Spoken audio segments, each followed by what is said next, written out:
रोजमर्रा की चीजें जैसे चलना, दौड़ना या बस यूं ही हाथ हिला देना कितनी आम लगती हैं, है ना?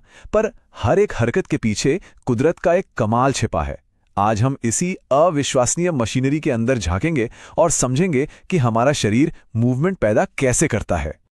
ये सवाल जितना आसान लगता है, इसका जवाब उतना ही गहरा है। और ये जवाब छुपा है न्यूरॉन्स, प्रोटीन्स और हड्डियों के एक शानदार तालमेल में। तो चलिए शुरू करते हैं ये सफर और मिलकर इस सवाल का जवाब ढूंढते हैं। सबसे पहले ना दो शब्दों का फर्क समझना बहुत जरूरी है, मूवमेंट और लोकोमोशन। देखिए, मूवमेंट मतलब शरीर के किसी भी हिस्से की पोजीशन में कोई भी बदलाव, जैसे कि पलक झपकाना। वहीं लोकोमोशन एक खास तरह का मूवमेंट है जिससे हम एक जगह से दूसरी जगह जाते हैं, जैसे चलना या फिर दौड़ना। इसी बात को एक लाइन में ऐसे कह सकते हैं कि सारे लोकोमोशन मूवमेंट होते हैं, लेकिन सारे मूवमेंट लोकोमोशन नहीं होते, है ना? सिंपल। मतलब जब हम दौड़ते हैं तो वो लोकोमोशन भी है और मूवमेंट भी, लेकिन सिर्फ उंगली हिलाना वो सिर्फ एक मूवमेंट है, लोकोमोशन नहीं। बस ये याद रखना है कि लोकोमोशन हमेशा अपनी मर्जी से होता है और उससे हमारी जगह बदलती है।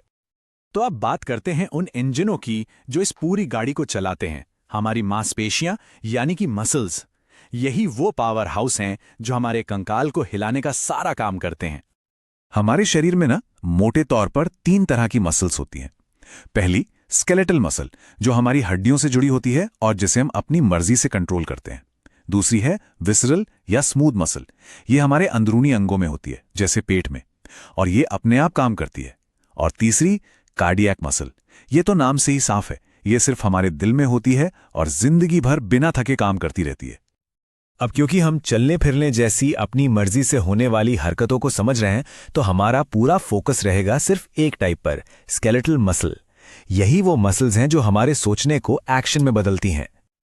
चलिए अब जरा माइक्रोस्कोप उठाकर देखते हैं। सबसे पहले लेवल 1, पूरी की पूरी मसल। अगर हम एक स्केलेटल मसल को देखें तो ये असल में कई छोटे छोटे बंडलों से बनी होती है। इन बंडलों को कहते हैं फैसिकल्स। लेकिन कहानी यहीं खत्म नहीं होती। चलिए थोड़ा और जूम करते हैं। लेवल 2। अब हम एक फैसिकल के अंदर हैं। यहां हमें और भी पतले रेशे दिखेंगे। इन्हें कहते हैं मसल फाइबर्स। और करीब से देखें तो लेवल 3, मसल फाइबर। जानते हैं ये क्या है? हर एक मसल फाइबर असल में एक अकेली बहुत लंबी मसल सेल है।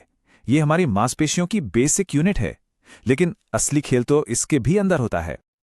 और अब हम पहुंच गए हैं सबसे अंदरूनी लेवल पर, लेवल 4, मायोफाइब्रिल। हर मसल फाइबर के अंदर हजारों मायोफाइब्रिल भरे होते हैं और इन्हीं के अंदर होते हैं वो जादुई प्रोटीन्स जो असल में सारा काम करते हैं। तो अब जब हम मॉलिक्यूलर लेवल पे पहुंच ही गए हैं, तो ये समझते हैं कि ये कॉन्ट्रैक्शन यानी सिकुड़न होती कैसे है। पता है, ये बिल्कुल एक मॉलिक्यूलर रस्साकशी के खेल जैसा है। इस कॉन्ट्रैक्शन की सबसे छोटी फंक्शनल यूनिट को कहते हैं सार्कोमियर। इसे एक नन्ही सी मोटर की तरह समझ सकते हैं, और ऐसी लाखों करोड़ों मोटरें एक साथ काम करते हैं। ये हिस्सा 2 जी लाइंस के बीच में होता है। इस रस्साकशी के 2 मेन खिलाड़ी हैं।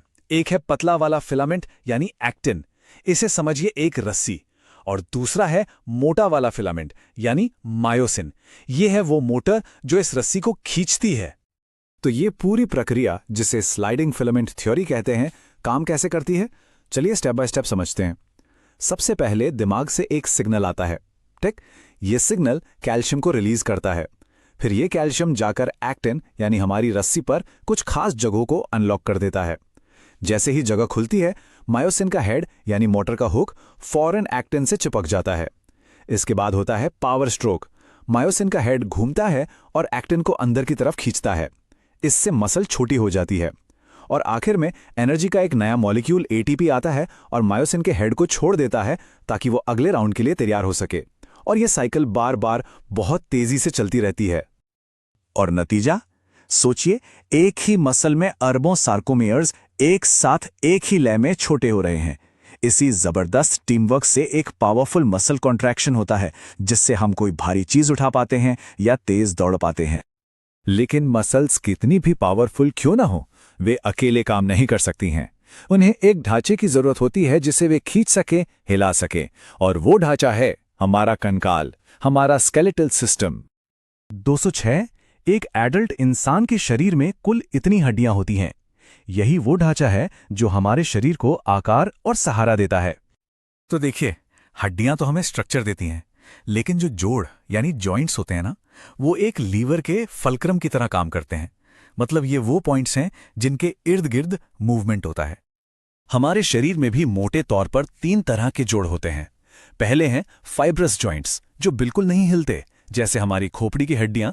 दूसरे कार्टिलेजिनस जॉइंट्स, जिनमें बहुत हल्की फुल्की मूवमेंट होती है, जैसे हमारी रीढ़ की हड्डी के बीच।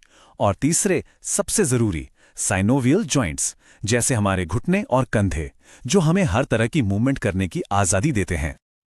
लेकिन जब ये इतना कॉम्प्लेक्स सिस्टम गड़बड़ाता है तो कई तरह की दिक्कतें हो सकती हैं, जैसे माइस्थेनिया ग्राविस, मस्कुलर डिस्ट्रॉफी, आर्थराइटिस या ऑस्टियोपोरोसिस। ये बीमारियां हमें याद दिलाती हैं कि ये सिस्टम कितना कीमती और नाजुक है। तो एक छोटे से ख्याल से लेकर एक जोरदार एक्शन तक का सफर, ये एक कमाल का, पूरी तरह से कोऑर्डिनेटेड बायोलॉजिकल डांस है, जिसमें हमारा नर्वस सिस्टम, हमारी मसल्स और हमारा स्केलेटन सब एक साथ मिलकर काम करते हैं। हमारे शरीर के अंदर ये छोटी छोटी मशीनें हर पल काम कर रही हैं, चाहे हम जाग रहे हों या सो रहे हों। ये हमें ताकत देती हैं, गति देती हैं और जिंदगी देती हैं। सोचने वाली बात यह है कि इस बेमिसाल क्षमता का इस्तेमाल हम किस लिए करते हैं।